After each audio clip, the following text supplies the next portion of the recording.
Salut à tous, c'est Top Boy. Très content de tous vous retrouver pour cette nouvelle semaine, la neuvième, si je dis pas de bêtises, de ce fameux challenge Road to 100K. Et on va direct rentrer dans le vif du sujet. Vous êtes devant le graphique du Gold. Alors, je rappelle, il est lundi, 14 avril 2025, 11h31 où je me trouve, 10h31, heure de Paris. Ça fait 1h30 maintenant que les marchés européens sont ouverts, mais c'est pas ça qui va nous intéresser tout de suite. On est devant le graphique du Gold et je vais vous expliquer un petit peu ma stratégie. Alors là, vous êtes en daily. Un graphique assez long terme, donc, où vous avez toute la tendance haussière qu'on a depuis décembre, fin décembre, sur le métal jaune. On s'aperçoit rapidement que le marché se traite au-dessus d'une ligne de tendance haussière. Il y a eu 4 impacts sur cette ligne de tendance haussière. Et depuis le quatrième impact, on a un marché qui a enregistré une très forte accélération à la hausse qui a emmené les prix vers un nouveau plus haut historique. Alors maintenant, après 3 belles bougies bien vertes comme ça, on pourrait s'attendre à une petite correction. Je pense que le niveau de correction le plus probable, ce serait celui-là à court terme, à 3147-148 $ l'once, puisque ça correspond au dernier overlap qu'on a ici. Ça me paraît être une bonne zone pour acheter, mais en tout cas, à très court terme, on va essayer de choper un point short pour justement essayer d'aller choper ce niveau-là. Voilà, et en 1 minute, on a une belle FVG ici. Les prix sont allés dedans, on peut voir. Je pense qu'on devrait pouvoir y retourner. Ça me paraît pas mal. Donc on va essayer. Hop, là pour l'instant, les prix ont buté sur les 61,8% de Fibonacci. On va essayer de se mettre du coup ici. Donc 3225,6. Calcule un stop loss intelligent. 3225,6 plus la Terre est à 1,8, on va arrondir à 2. Plus 2, plus 0,2, plus 0,2, ça nous emmène à 3228,2. 3225,6 est égal à 2,6. J'ai pas envie de risquer plus de 250 sur ce trade. On va se mettre à 50 le point, je pense. Et comme d'habitude, on va essayer de choper dans un premier temps ce niveau de support. Et puis après, pourquoi pas descendre beaucoup plus bas. Il est où mon deuxième? Ouais, il est extrêmement bas, mon deuxième niveau de support. On va essayer. Je n'ouvre pas une taille de position incroyable. C'est le premier trade de la semaine et que j'ai pas envie de, voilà, j'ai envie de l'assurer et de pas perdre beaucoup. Si le stop loss est touché, c'est 165 balles de perte. Je pense qu'on va revenir assez facilement sur les 70-40, voire même le haut de la boîte à 79% de Fibo. Il y a l'euro-dollar aussi qui m'intéresse beaucoup. Là, vous êtes devant un graphique en monthly, comme vous pouvez le voir. Regardez, on est en train de tester un niveau important. Voilà. Ici, là, regardez, on est vraiment en train de tester un niveau important. Alors, attendez, je vais juste enlever le MACD et je vais vous mettre le RSI. Vous voyez, on a cette énorme ligne de tendance. Donc là, on est sur du très long terme. On est sur du très long terme puisque cette ligne de tendance prend racine en mai 2008. OK? Et là, on s'aperçoit, il y a eu plusieurs impacts sur cette ligne de tendance à très long terme. Et là, on est en train d'enregistrer, de tenter en tout cas de s'affranchir de cette ligne de tendance long terme, ce qui pourrait débloquer un potentiel haussier conséquent vers 1,23, 1,38 ou voire plus haut. Le truc, c'est que je suis pas sûr que la cassure aura lieu. Déjà, elle n'est pas annoncée par le RSI, ça c'est mauvais signe. Généralement, les cassures comme ça sont anticipées par l'indicateur RSI, c'est pas le cas ici. Et puis en plus, regardez, on est sur 3 belles bougies vertes. Donc techniquement, même s'il y a cassure, on devrait avoir une bougie rouge. N'oubliez pas qu'on est sur un graphique monthly. D'accord? Donc chaque bougie, c'est un mois de cotation. C'est-à-dire qu'on peut très bien aller plus haut et clôturer par là à la fin du mois. Et le mois prochain, au mois de mai, du coup, on pourrait avoir une bougie rouge. Mais là, pour l'instant, on est un petit peu en terrain inconnu, hein. On est sur un plus haut de 3 ans, février 2022, la dernière fois qu'on était à ce niveau-là. Donc, on peut s'attendre à un retour de la baisse prochainement. C'est du très long terme, hein. Vous n'allez pas scalper un short en 1 minute avec cette information-là, mais c'est quand même quelque chose à voir. C'est normal d'avoir l'euro. En fait, l'euro joue un peu le rôle de valeur refuge vu que le dollar se fait défoncer. C'est pas l'euro qui augmente, hein, c'est vraiment parce que l'euro n'augmente pas face au franc suisse, face au yen japonais, face à d'autres devises. Mais c'est vraiment le dollar qui se fait défoncer en ce moment. En attendant, je viens de me faire exécuter sur le gold, comme vous pouvez le voir. Voilà, le trade part bien pour l'instant. On est venu, hein, regardez, alors sur les mèches, on est venu taper le haut de la boîte comme j'avais pressenti, mais en clôture, on n'a pas dépassé le niveau d'ouverture de trade à 3225,6. Et là, par contre, on peut déjà faire une projection de Fibo pour aller choper des résistances, enfin, pardon, des supports intermédiaires. Support intermédiaire, on a quoi? On a celui-là, je vais le noter. La projection de 100% de Fibo, ça marche assez bien. Puis après, voilà, on va viser les 161 et les 261. Ok, petit update, grosse accélération haussière finalement. Ça, c'est pas bon signe. On vient retracer plus de la bougie de l'order block qu'on avait là. Donc, bon, bah, on va attendre encore un peu, mais voilà, si ça doit arriver, ça arrivera. Pour l'instant, on reste dans la monnaie, mais on surveille.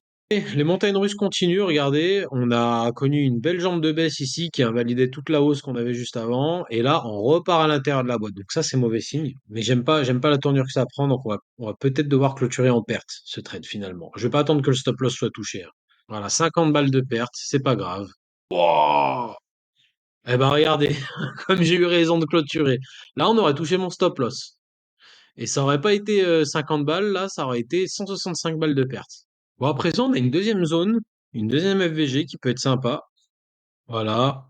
Là, on a les 70-40 de l'intégralité, cette fois-ci, du mouvement de baisse qu'on avait eu depuis la session précédente. On va se mettre à 50 comme tout à l'heure. Ici. Ordre limite placé. J'espère que ça va passer cette fois-ci. Techniquement, c'est une meilleure zone que la première, parce que là, on prend en compte tout le mouvement, et pas juste une partie comme on avait fait au début. Bon, bah écoutez, petit update, on veut toujours pas. On a eu un premier échec sous les 61,8, on est en train d'en avoir un deuxième.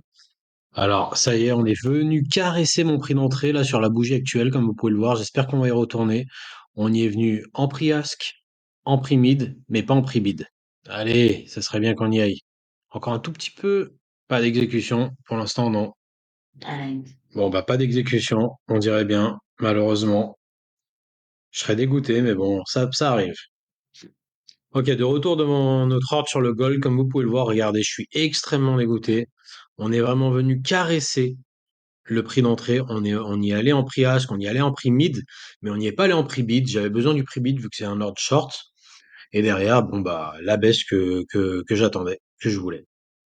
Très dégoûté. Au final, on avait raison sur l'analyse. On s'est un peu trompé sur le premier point d'entrée. On a perdu 50 balles. C'est pas énormément d'argent. On va pas se casser la tête pour ça.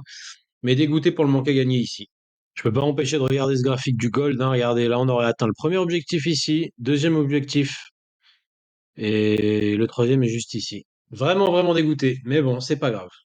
Ok, on se met devant le Nasdaq. Je vous étends les mains. Là, on a une FVG, mais qui me paraît un peu trop loin pour être jouée. Donc, ce qu'on va faire, c'est que vu que j'ai pas de FVG, j'ai quelques zones de support, mais on va attendre un rebond sur une de ces zones-là et on va faire la technique des order blocks. Là, le marché est en train d'amorcer une tentative de rebond.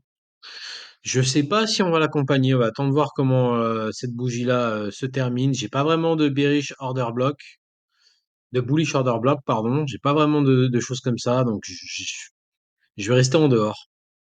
Je vais rester en dehors.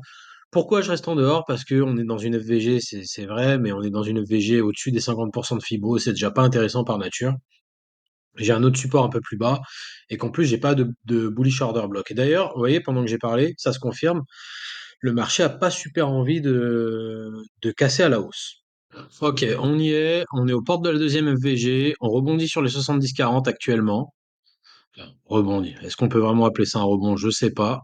En tout cas, ça consolide un petit peu au-dessus de ce niveau-là. On reste attentif, on est patient. Ok, ça y est, on y est. On a un rebond ici, finalement. On va attendre la clôture de la bougie, on va attendre un retracement. Ah, je vais me faire exécuter. Espérons. On est venu pas loin de mon prix d'entrée ici, hein. Ah, je suis dégoûté. On a encore eu un rebond ici, là. Non. Vous allez me dire que j'ai loupé mon prix d'entrée pour... Attendez, mais je vais zoomer parce que c'est quand même fou ce qui se passe là. J'avais mon ordre limite ici, à 18 936,4. Et on est venu à 18 937,5. Donc pour 1,1 point, je me fais pas exécuter sur ce trade. 1,1 point sur le Nasdaq, c'est peanuts. C'est rien du tout. Ah, je suis dégoûté là. Entre l'or ce matin et le Nasdaq cet après-midi, là, qu'est-ce qui se passe? On est 40 points plus haut, quoi. On est 40 points plus haut. Je voulais rentrer à 6 le point. Ça fait 240 balles. C'est ça aussi le trading, hein. C'est la vie. Bah, je pense qu'on va se mettre en pause. Il reste un peu moins d'une heure et demie avant l'ouverture américaine. On va attendre l'ouverture américaine et on va essayer de faire un peu de profit, quoi. De retour sur le Nasdaq, une ouverture en baisse. Vous voyez qu'on a traversé ma FVG, on s'est même pas arrêté dedans. Vu le momentum, j'ai préféré pas prendre de position. Je vais vraiment attendre un rebond, hein. Confirmation d'un rebond, quitte à rentrer avec un peu de manque à gagner, au moins je vais rentrer avec plus de probabilité. Alors, on est toujours dans l'attente d'un point d'entrée, hein. Que ce soit à la hausse comme à la baisse, pour l'instant j'ai rien. Pour l'instant j'ai zéro FVG, là on a peut-être une tentative de rebond qui peut être intéressante à jouer. On va mettre un ordre limite ici. Pourquoi ici? Parce que c'est la moitié de la dernière bougie rouge, du dernier bullish order block, donc ça peut être intéressant. Mais c'est toutes les heures que j'ai passé devant ces putains de graphiques. Tout ça pour pas faire d'argent. Bah, c'est ça aussi la réalité du trading. Ah, ça y est, je viens de me faire exécuter. Ok, très bien. C'est parti, let's go. 18 848,6, on est venu à 4,2 points de mon stop. Il faut avoir un peu de chance dans la vie. Tout à l'heure, j'en ai pas eu pour les mêmes raisons en plus, sur les exécutions, sur les prix d'entrée. Là, j'en ai eu. Donc, j'espère que ça va bien se passer. Voilà. Donc, je suis à 8 le point. On va sortir 2. 2 et 2, 4. Ouais, on va sortir 2. On va sortir un quart, un quart, un quart. Allez, je sors, voilà. Je prends les 110 balles. Je viens de prendre 110 balles. Je viens de sortir un quart de la position. On va mettre le stop à break-even pour protéger ce trade. Et là, j'espère qu'on y va. Normalement, c'est bon, on y va. Allez, let's go. J'ai bien fait d'avoir sorti une partie des bénéfices, hein. Si tout tourne mal, au moins, on aura quand même pris 110 balles sur la position. Allez, allez, allez. Là, on est venu vraiment pas loin du stop. On est une nouvelle fois venu caresser le stop loss. Et là, on repart à la hausse. Ah, ouais, si vraiment ça passe, ça sera passé avec beaucoup de chance, hein. On va peut-être pouvoir sortir encore quelques profits très bientôt. Allez, on va y aller. On va y aller. Allez, je sors. Voilà, 235 balles de profit. J'ai sorti un autre quart de la position sur la ligne rouge, la première ligne rouge, là, qui correspond à 50% du mouvement ici. Et on a toujours un latent de 400. Donc là, on est repassé dans la monnaie sur la journée. Déjà, c'est bien. On va même remonter un peu le stop. On va remonter le stop par ici. On s'assure 200 balles de gain si ça tourne mal. Mais pour l'instant, on est très bien orienté. Ça a été chaud, hein. Ça a été méga chaud, hein. Là, ici, j'ai failli me faire stopper. J'ai failli me faire stopper ici, une deuxième fois. Donc là, je suis plus qu'à 4 le point. J'ai sorti la moitié de ma position initiale et j'attends qu'on revienne là-haut. Je sortirai un troisième quart, pardon, et je laisserai le dernier quart voler. Alors, on fait un pullback sur l'ancienne résistance qui fait désormais office de support, tout en sachant que sur un coup de volat, on peut très bien aller chercher l'overlap ici, là, à 18 960, 955, 60. Bon, par contre, si ce niveau ne tient pas, voilà, là, c'est stop, hein. Là, on se fait stopper. Voilà, on vient de se faire stopper. Et on a pris 204 balles de plus, ce qui nous amène la performance d'aujourd'hui à 415 pounds. C'est-à-dire que sur le compte, on est à 17 637. Et moi, je suis content. Je pense que je vais m'arrêter là parce que je commence à fatiguer. On a fait la performance du jour. C'était mal barré, hein, pourtant. Mais on va s'arrêter là. Bonjour à tous, ravi de vous retrouver pour cette nouvelle session de trading. Nous sommes le mardi 15 avril 2025. Il est 10h03 où je me trouve, 9h03, heure de Paris, et les marchés européens viennent d'ouvrir. Comme vous pouvez le voir, on est sur une ouverture en hausse sur le DAX, graphique en 15 minutes que vous voyez ici. Mais avant de passer sur les indices européens, je vais faire le topo de ce qui s'est passé hier sur le Nasdaq, enfin sur les indices américains, mais on va prendre le Nasdaq, c'est l'indice qu'on suit le plus sur cette chaîne. Regardez, alors, je pense qu'il est important de noter que hier, malgré la configuration qui était acheteuse, hein, avec l'analyse intramarché, on a vu, hein, les obligations qui étaient en hausse, le pétrole qui était en hausse, le dollar qui était en baisse, et ben finalement, on n'a pas eu le rebond que je pensais qu'on aurait. On n'est même pas venu chercher les plus hauts ici. D'accord, le marché est reparti à la baisse, ce qui traduit un phénomène, alors que pourtant le narratif est toujours en place, hein, Trump a toujours rétropédalé sur ses mesures douanières, etc. Mais on sent ça, pour moi, cet état, ça traduit un état d'hésitation chez les investisseurs qui savent finalement qu'ils sont dans une configuration de marché très volatile où le narratif peut changer d'un jour à l'autre. Il y a toujours beaucoup de nervosité dans le marché. Donc voilà, je pense qu'il est important de noter qu'on n'a pas eu le rebond qu'on voulait sur les indices hier. Et peut-être que c'est avant-coureur d'autres signes. Il faut rester prudent sur les marchés. Voilà. Ceci étant dit, on va repasser sur le DAX. Voilà. Donc là, j'ai pas de FVG à traiter. Par contre, ça peut être utile justement d'aller jouer des retracements. Si j'ai un petit retracement, que ce soit sur 50% ou en dessous, on va essayer de voir ça ensemble. On va patienter et en attendant, on va voir ce qui se passe du côté du Forex et de l'or aussi. Alors du côté du Forex, si je reprends la matrice de corrélation, on a éventuellement l'euro AUD ou le yen AUD qui nous montrent des décorrélations à -90. Donc ça, c'est très intéressant. Donc euro AUD ou AUD yen. Donc on a l'AUD en hausse et le yen en baisse. J'aime pas trop trader ces paires-là puisque c'est quand même des paires qui nous proposent des spreads assez conséquents. Et là, on peut voir effectivement qu'on est face à un beau mouvement acheteur hein, en M1. On va regarder en M5 ce que ça donne. Ouais, en M5 aussi. Hein. C'est résolument acheteur tout ça. Donc ça peut être intéressant de rentrer sur un retracement là aussi. Pour l'instant, j'ai rien. J'ai zéro FVG, que dalle. Si j'ai un rebond sur l'overlap ici ou plus bas, ça pourrait être intéressant. Mais pour l'instant, j'ai pas grand-chose. On est obligé d'attendre malheureusement pour l'instant. En attendant le DAX qui nous amorce un petit mouvement de retracement. Là aussi, j'ai un très bon point là sur les 79 à 21 040, 039, 040. Je doute que le marché retourne jusque-là. On est bien en dessous des 50% et en plus un overlap avec le range, le petit range qu'on a ici. Mais on va voir comment le marché se comporte sur les supports intermédiaires avant ce niveau-là. Et encore une fois, si j'ai une cassure de FVG à la hausse, on rentrera. J'ai peut-être loupé le point d'entrée ici, là, sur le DAX. Parce qu'on est venu retracer jusqu'à la moitié du dernier bullish order block ici. J'aurais peut-être pu rentrer. Mais vu qu'on n'avait pas cassé cette zone-là, j'ai préféré rester en dehors. Ça y est, j'ai placé un ordre limite à 8 le point ici. Si je perds, c'est 190 à peu près, 185, 190. J'espère que je vais me faire exécuter. Ce serait bien que le marché retrace dans cette zone, que je me fasse exécuter. Je sors un tiers de la position ici. Un deuxième tiers ici où on va faire un quart, un quart, un quart.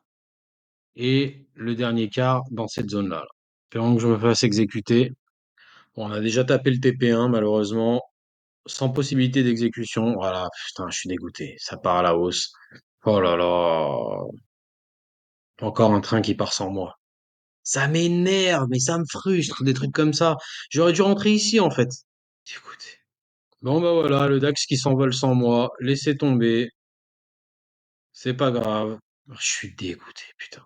Allez, on peut jouer un rebond sur ce support-là. Ah, le marché qui est revenu sur l'overlap.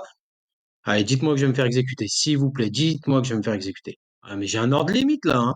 C'est quoi ce délire? Non, non, non, non, non, non. Allez, allez, allez, allez. Coup de volate là, allez. Allez, putain. C'est pas vrai ce délire là. C'est quoi ça? Allez, allez, allez, allez, on y va. Oui, encore, encore, encore, encore un tout petit peu. Un tic, deux tics. Allez, allez. Putain, mais vas-y là, c'est pas vrai, bordel. Non mais c'est une blague, sérieux, c'est une blague. Là, la prochaine bougie, elle est verte en plus, vu la taille de cette bougie rouge là. Et j'aurais loupé le point d'entrée encore. Ah non, non, non, non. Non, non, mais non, mais non, mais non. Comment? Comment? Ah, je vais me flinguer. Je vous jure. Non mais c'est pas des blagues, regardez, mon ordre limite, il est là, là. À 21 147, regardez où on est venu où. Et je vais zoomer parce que je crois que vous vous rendez pas compte de la dinguerie là. Non, non, non, c'est pas possible. C'est pas possible, un truc comme ça, c'est pas possible. Putain, non, mais ça y est, ça va rebondir là, c'est bon. C'est bon, c'est foutu, carrément, ça serait bizarre de me faire exécuter maintenant. Vas-y, ben non, mais c'est bon, voilà, allez hop, je l'enlève. Allez hop. Je suis dégoûté, non mais franchement, regardez, là on est 20 points plus haut. Hein. 20 points plus haut, je suis à 8 le point, ça fait 160 balles. Je suis dégoûté. Ok, de retour cette fois-ci devant le GBP Yen. En M5, attendez, je vais enlever les Shimoku qui nous gâchent un petit peu la vue. Voilà.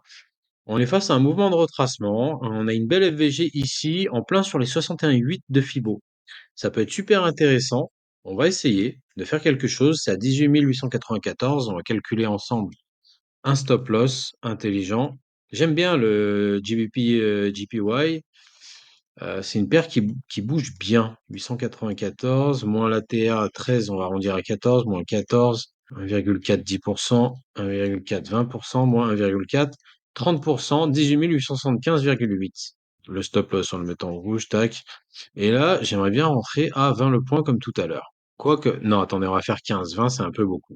Regardez au niveau des graphiques de performance. Alors attendez, je vais juste laisser le GBP et le yen. GBP surperforme le yen, même si là on est sur à très court terme, on est sur un mouvement de hausse du yen. Bah, c'est ça qui explique le retracement actuel d'ailleurs. Mais regardez, non seulement le yen est en bas dans le tableau et le GBP est au-dessus, c'est-à-dire que le GBP surperforme le yen, mais surtout regardez le point de départ. Le GBP est grossièrement en hausse et le yen est grossièrement en baisse. Donc au niveau de la tendance, on est bon, on est plutôt bien orienté. En fait, il faudra vraiment que, limite que le prix mid atteigne le bas de la FVG pour me faire exécuter. Ah, ça y est, encore un tout petit peu, encore un tout petit peu. Oui, oui, oui, ça y est. Je viens de me faire exécuter. Alors, on est sur un beau spread, hein, comme vous pouvez le voir. Et on va mettre notre stop loss. Voilà, par contre, si je perds, c'est 275 balles, hein. Je peux vous dire que ça picote un peu. Bon, on va arrondir à 300 d'ailleurs, avec le spread. Hop, on va arrondir à 300. Voilà, ça y est. Bon, maintenant, on va viser ici. Ici, on sort 5 et on se met le stop à break-even. Alors, on est toujours dans cette FVG, hein, comme vous pouvez le voir, le marché lutte. On n'a pas de rebond franc pour l'instant, mais on n'a pas de poursuite de la baisse, donc c'est plutôt bon signe là. On est toujours dans un mouvement de ralentissement. Tant qu'on clôture pas en dessous, moi, je me sens bien. Ok, petite update, on s'est fait une petite frayeur avec, avec cette bougie-là. Là, on est venu quasiment chercher les 70-40. Mais là, maintenant, le marché enregistre un beau rebond. Et je pense qu'on n'est pas trop mal orienté. On est à plus 132 sur le trade pour l'instant, c'est du M5, ça va prendre du temps. Il reste une certaine distance avant l'objectif numéro 1.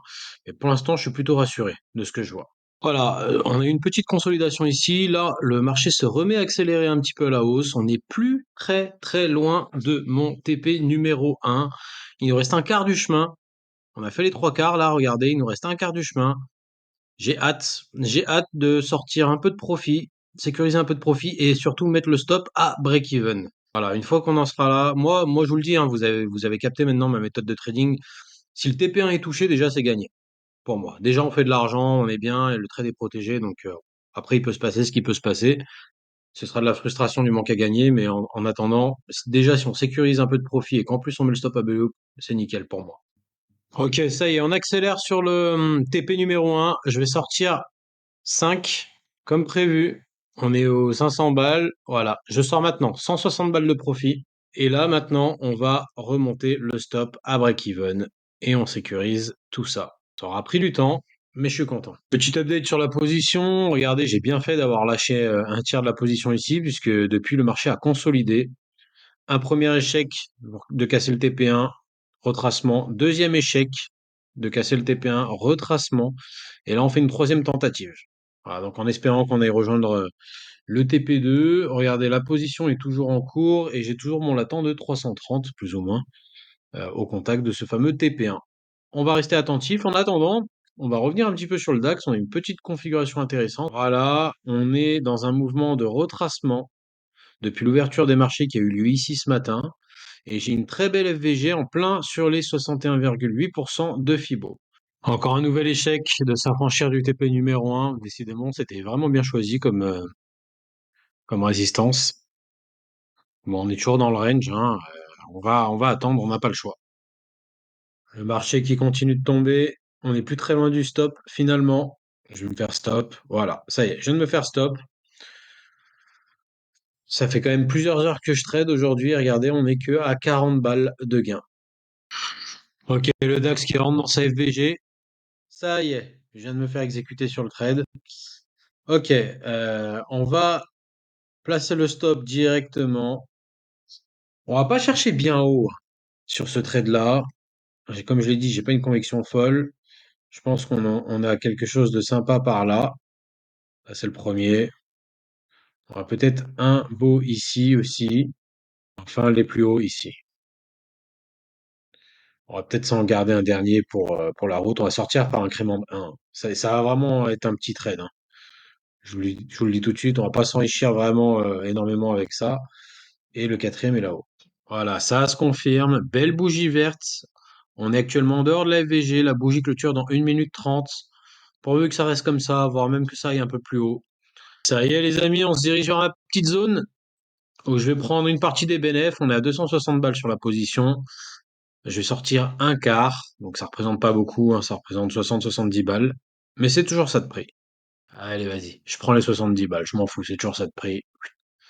Ça, c'est fait. J'ai pris mes 70 balles. J'ai mis le stop à break-even. Je suis tranquille. Ça dit quoi sur mon graphique de perf?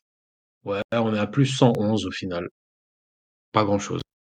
Ok, finalement, le marché se décide de casser le TP numéro 1. Cette bougie-là se clôture dans 15 secondes.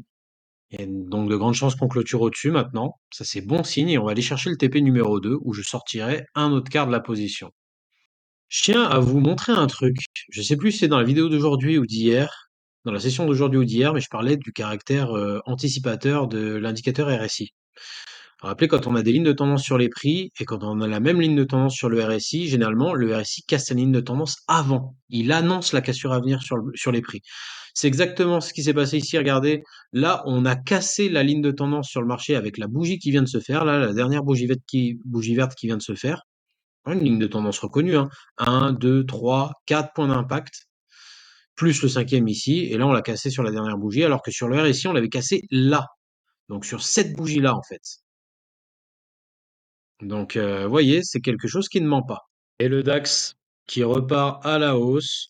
On se rapproche maintenant de mon TP numéro 2. Bah, vous avez vu, sur cette chaîne, il n'y a pas de... On n'est pas dans du marketing Lamborghini, hein, je vous le dis direct. On n'est pas dans des gros gains. On double pas la taille du compte overnight, comme on dit. On y va vraiment étape par étape, même dans la construction d'un plan de trading, hein. Là, moi, je sors mes profits étape par étape.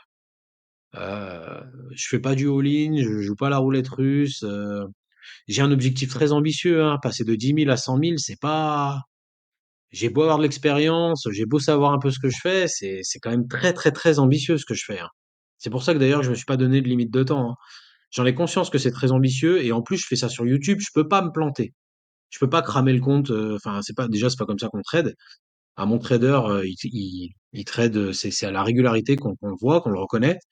Donc mon but c'est pas de faire 1000, 2000, 3000, 5000 balles dans la journée. Non, c'est pas du tout ça. Et ça peut arriver d'avoir des journées négatives. Ça doit pas m'arriver d'avoir des semaines négatives par contre.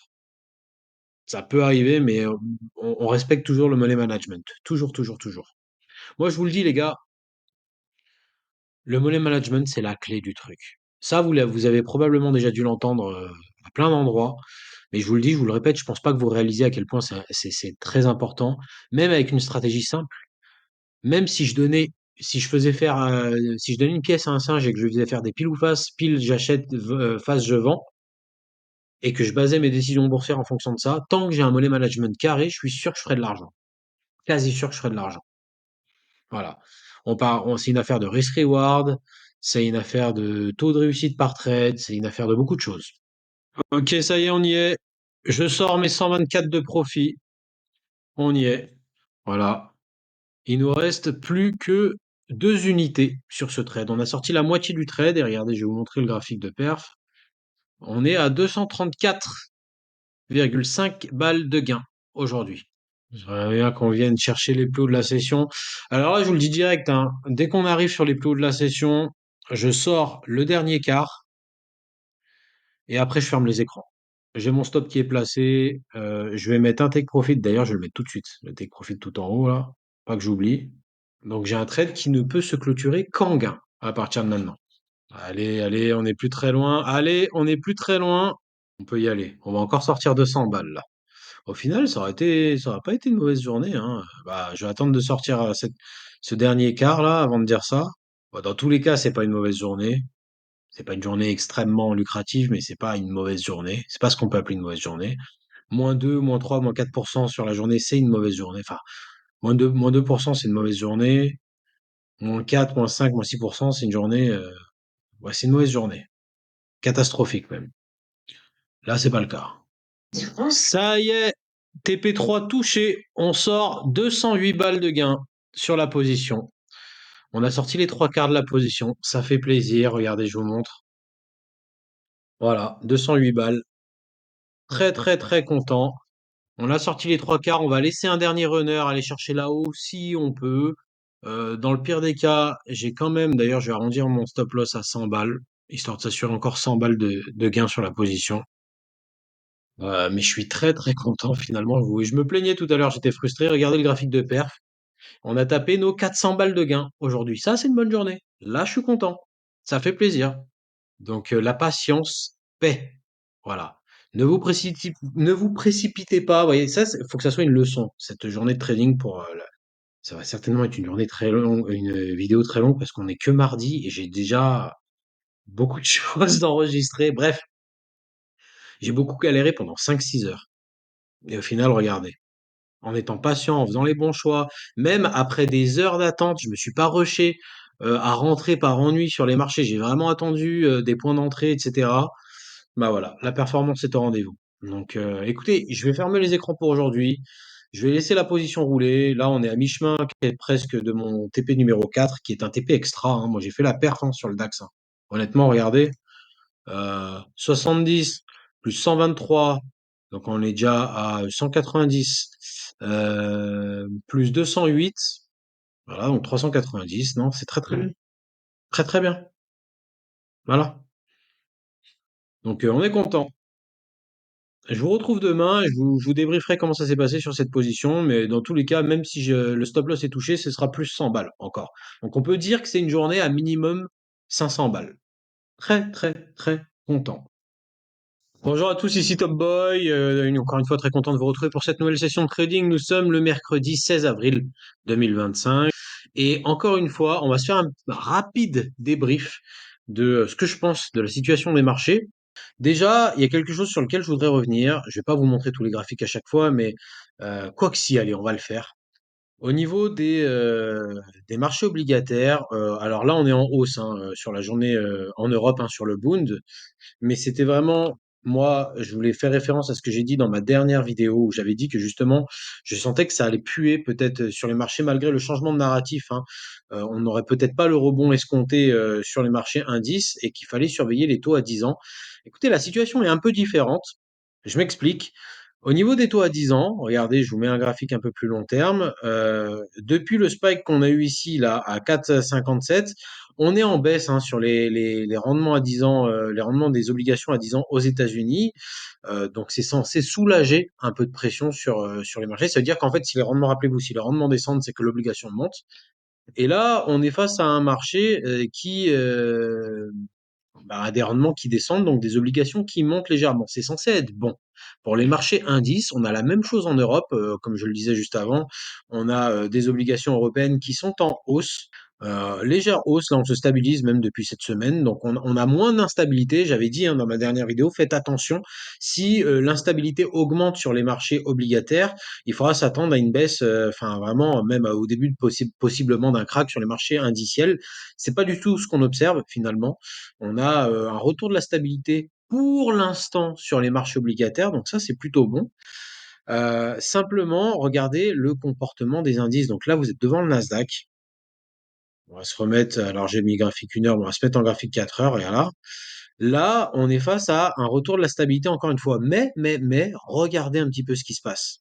D'accord?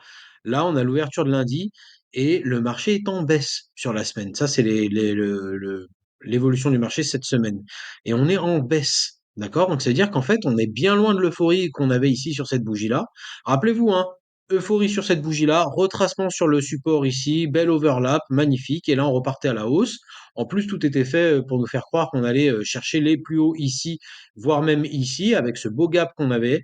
Mais le gap a été comblé en session lundi. Depuis, on retrace un petit peu à la baisse encore une fois. Donc en fait, malgré l'allègement de la pression qu'on a sur les obligations et sur le pétrole, voilà, on est face à des investisseurs qui hésitent, hein, qui hésitent à propulser le marché à la hausse. Je pense qu'il y a beaucoup, beaucoup d'hésitation sur le marché. Les investisseurs ont eu peur, se sont fait peur après cette explosion de volatilité qu'on a eue ici. Ils ne croient plus finalement au narratif. Ils savent qu'ils ont en face un personnage, en l'occurrence Donald Trump, président de la première puissance mondiale, qui peut annoncer tout et son contraire du jour au lendemain. Donc il y a beaucoup, beaucoup d'hésitation. Et pour l'instant, regardez, le gap d'ouverture à la hausse a été comblé en session lundi. Là, on repart à la baisse. On a un support, bah, on a ce fameux support-là là, sur le Nasdaq. Mais si ce support est cassé, et déjà en soi, c'est pas un très bon signe qu'on y retourne, puisque le pullback a déjà été fait, normalement. Donc, c'est pas un très bon signe qu'on y retourne.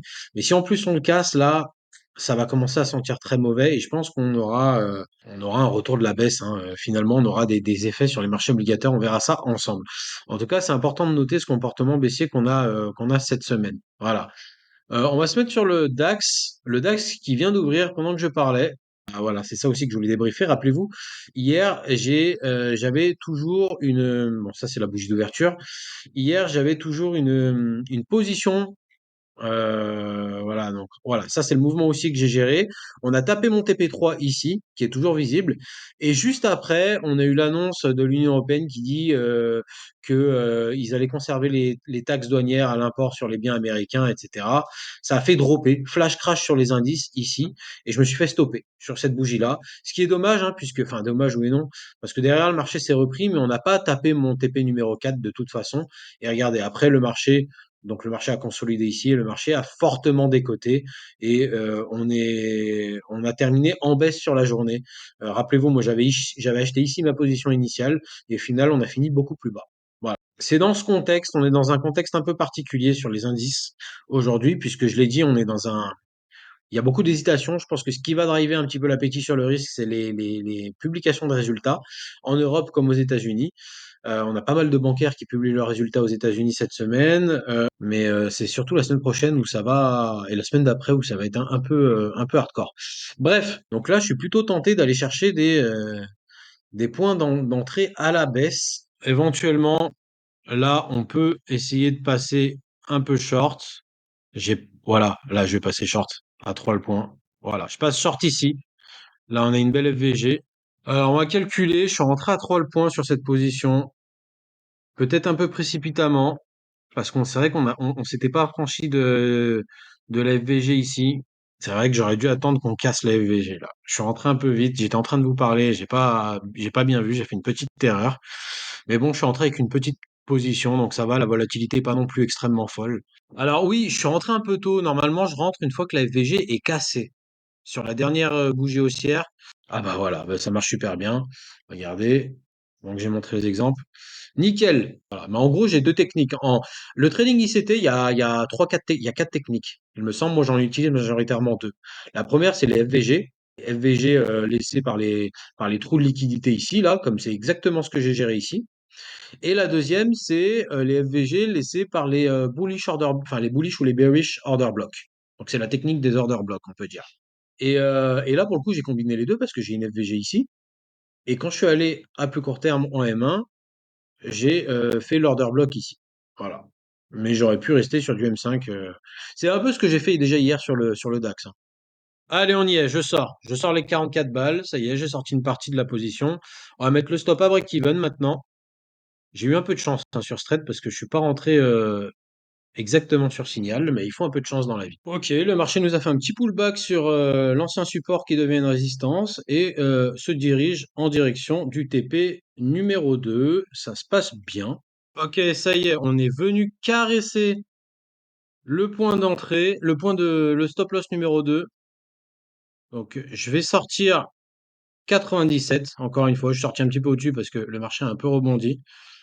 Et là, j'ai plus qu'un euro le point, j'ai plus qu'une unité sur ce trade et on va aller chercher le plus bas ici.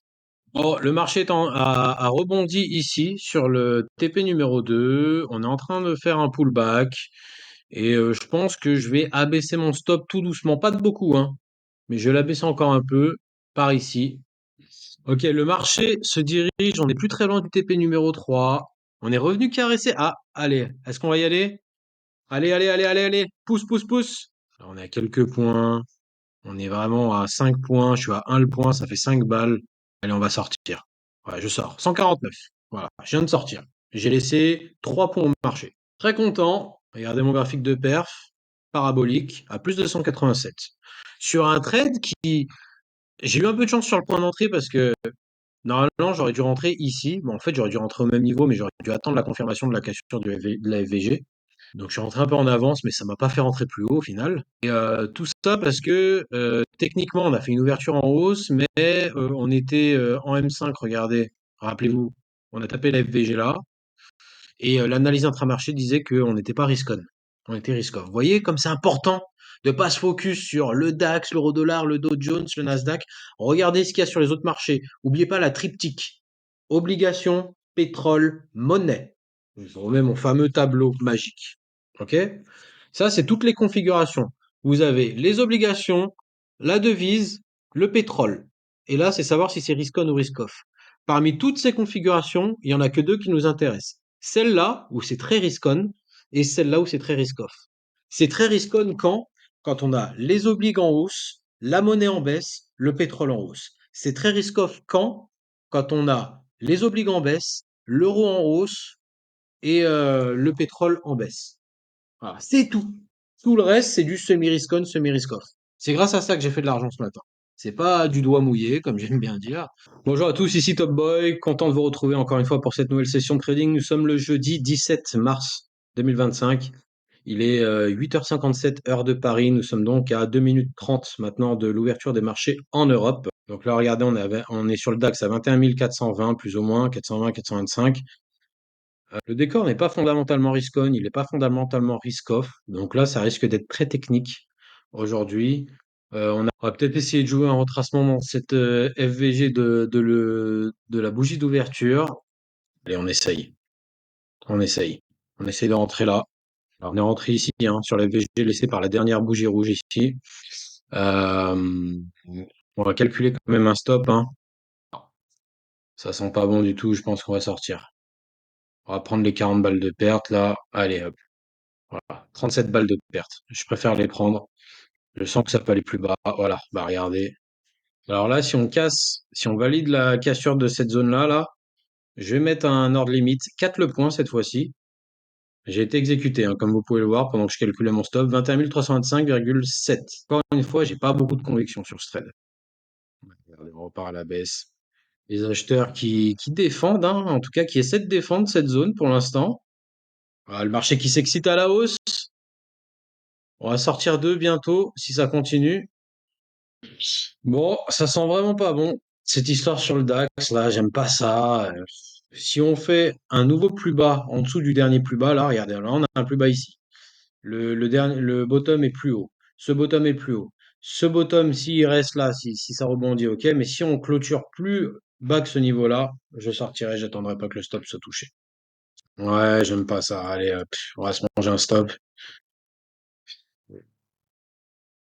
Allez, c'est parti. Voilà, ça y est, je viens de me faire stopper. C'est une journée qui. Je démarre mal mes journées, moi, en ce moment. Moins 140, là. Voilà. Moins 140. Dégoûté, mais bon, ça arrive. 3, 2, 1. Ok, on est de retour pour ce jeudi 17 avril 2025. Voici, mesdames et messieurs, le Dow Jones. On n'est pas du tout dans la même configuration que Nasdaq SP 500, les plus hauts du rétropédalage de Trump ici, que le petit rebond de mercredi. Et là, on est en train de faire un nouveau plus bas. Ce drop est essentiellement dû aux publications de résultats catastrophiques de United Health, qui a publié ses résultats, hein, pour le Q1 euh, juste avant, non, mais avant la cloche d'ouverture, et c'est ça qui fait décaler les futurs à Wall Street. Donc il y a de fortes chances quand même pour que les autres indices suivent, les indices européens, DAX et tout, évidemment, mais c'est pour ça que le DAX décale aussi.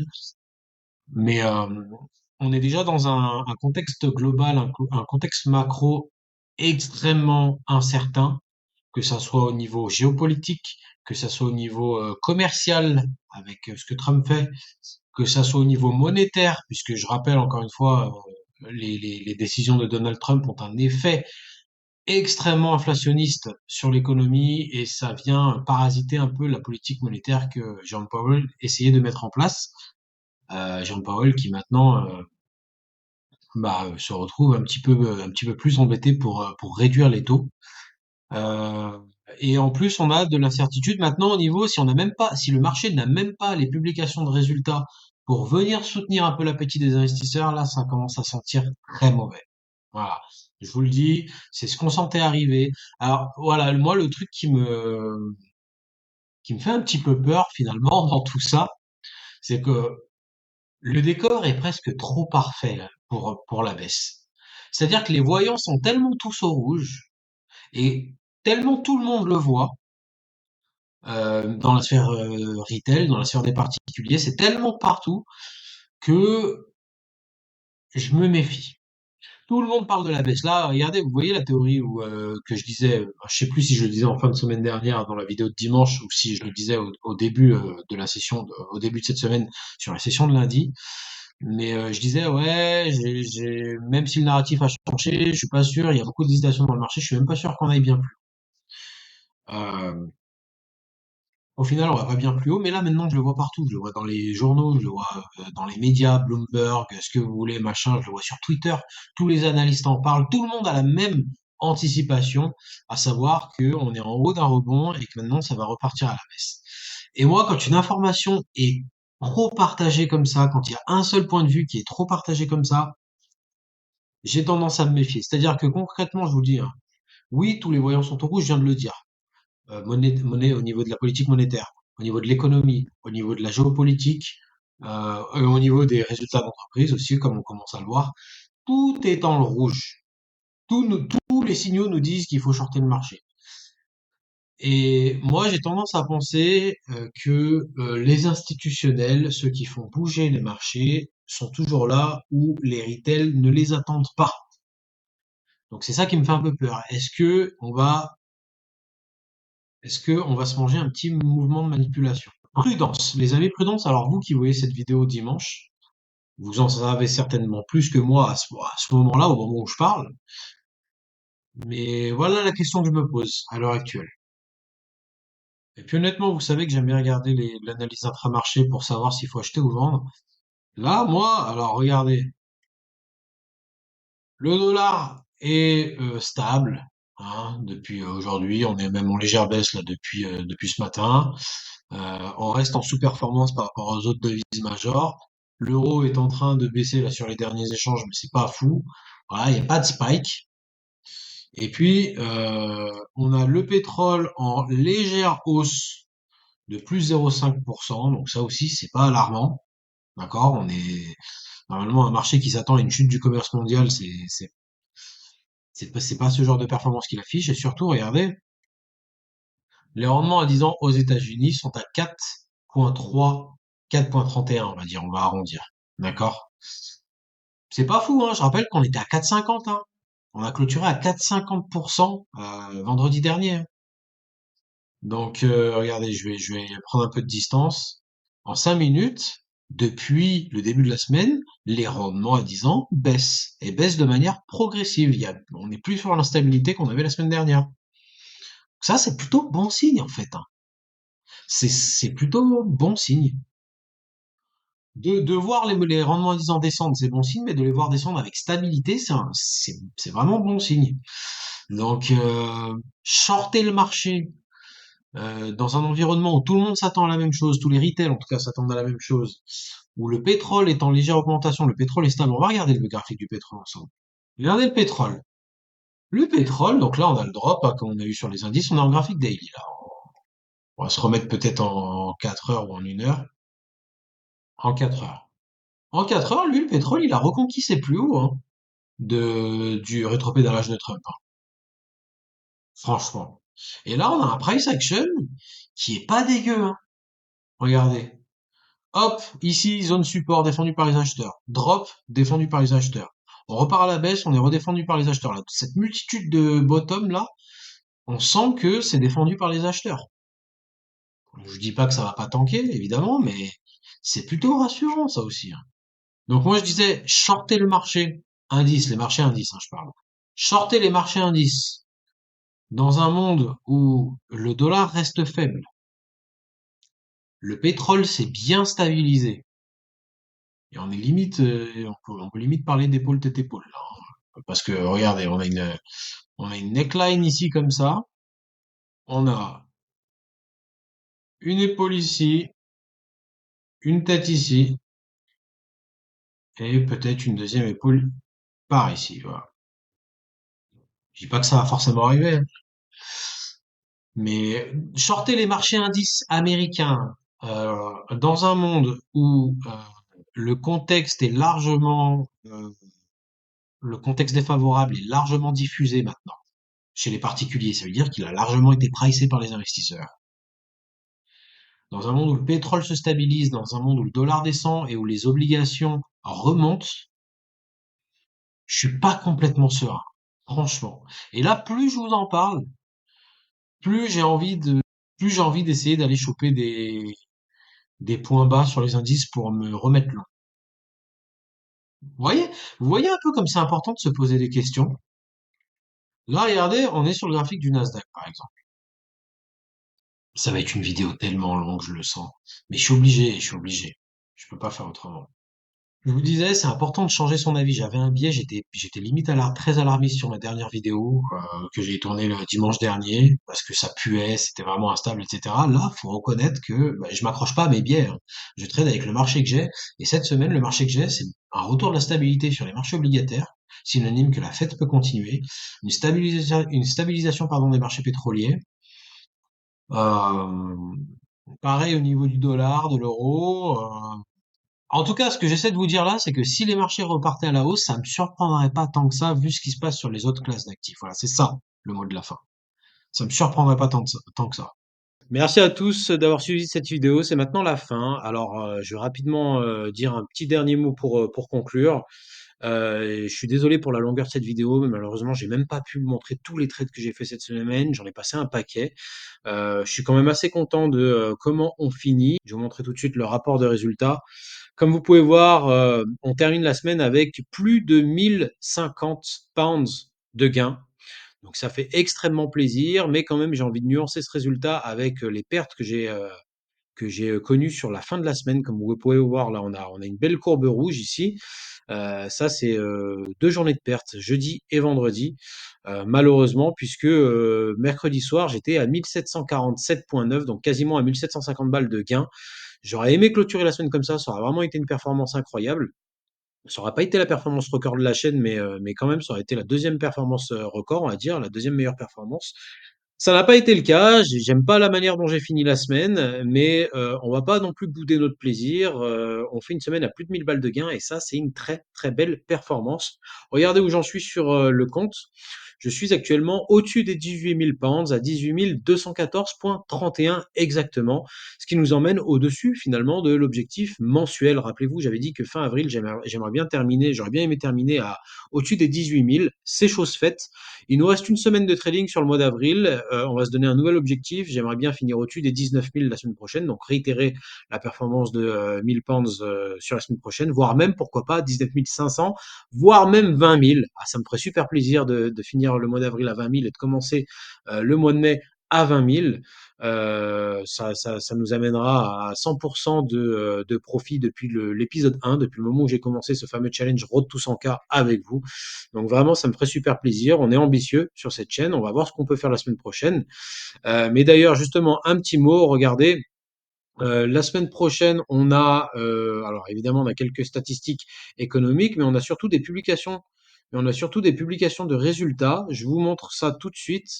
On va commencer par les États-Unis. Alors évidemment, lundi, on a rien, on a absolument rien. C'est férié, c'est lundi de Pâques, donc je vais même pas trader lundi. Je vais prendre cette journée off pour moi. Je vais même pas me risquer à aller sur du forex ou quoi que ce soit. Mardi, on a les résultats de Tesla.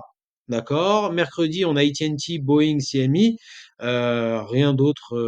Voilà. C'est surtout jeudi où on a des choses intéressantes, Procter Gamble, et puis Alphabet ou Google et Intel. Voilà. Je pense que ça devrait ramener un peu de volate. En Europe et surtout notamment en France, évidemment, lundi, on n'a rien du tout. Mardi, on n'a pas grand-chose. Mercredi, on a quelques sociétés du CAC 40 avec Danone, EssilorLuxottica, etc., etc.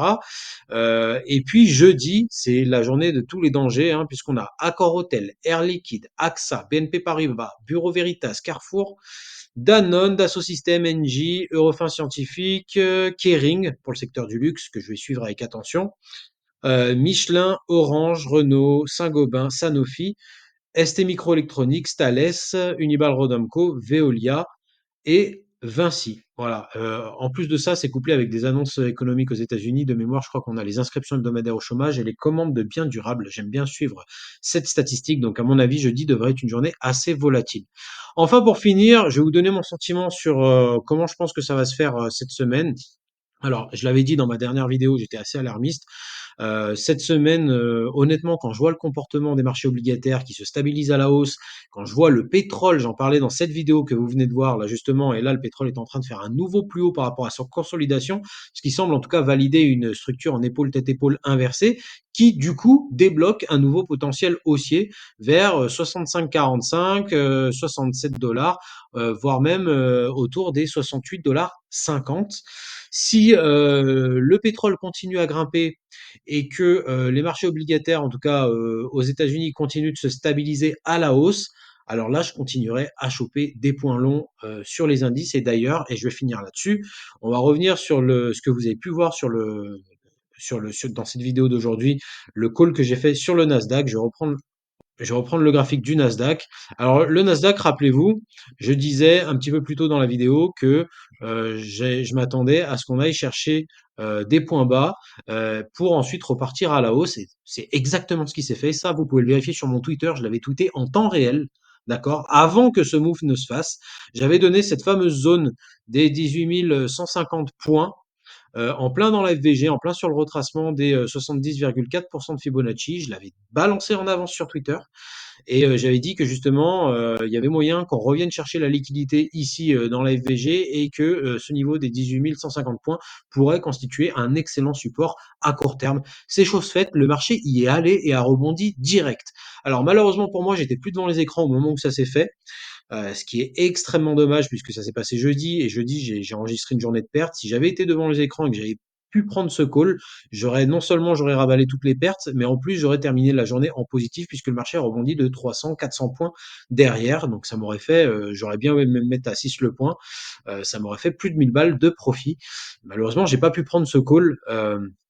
À ce moment-là. Donc voilà, tout ça pour vous dire que moi, dans un environnement où tout le monde est baissier sur les indices, où je sais, le rebond s'essouffle, etc., moi, je regarde ce qui se passe sur les autres classes d'actifs et je suis pas si confiant que ça pour un retour de la baisse. En tout cas, jeudi, on en a eu la preuve. On a eu une autre tentative baissière sur les indices et ce niveau de support a extrêmement fait le taf. Je sais que c'est dur pour vous sur YouTube. Vous voyez les vidéos avec une semaine d'écart. Donc au niveau timing, c'est pas top. N'hésitez pas à me suivre sur Twitter. C'est gratuit, ça coûte rien. Je fais de la pub pour personne et je balance des trucs beaucoup plus dans l'actualité chaude du moment. Donc voilà, n'hésitez pas à venir. À Malpaguer sur Twitter, on discute de marché entre passionnés, trading, etc. Ça fait plaisir. En tout cas, merci à tous de tous me suivre si assidûment sur cette chaîne. Ça me fait super plaisir. Je vous souhaite un excellent week-end de Pâques. Au moment où vous verrez cette vidéo, nous sommes dimanche. Donc, je vous souhaite un excellent lundi de Pâques. Je ne traiterai pas lundi. On se retrouve mardi. Donc, pour le coup, sur cette chaîne, on se retrouvera dimanche prochain. Merci à tous. Prenez soin de vous. Ciao.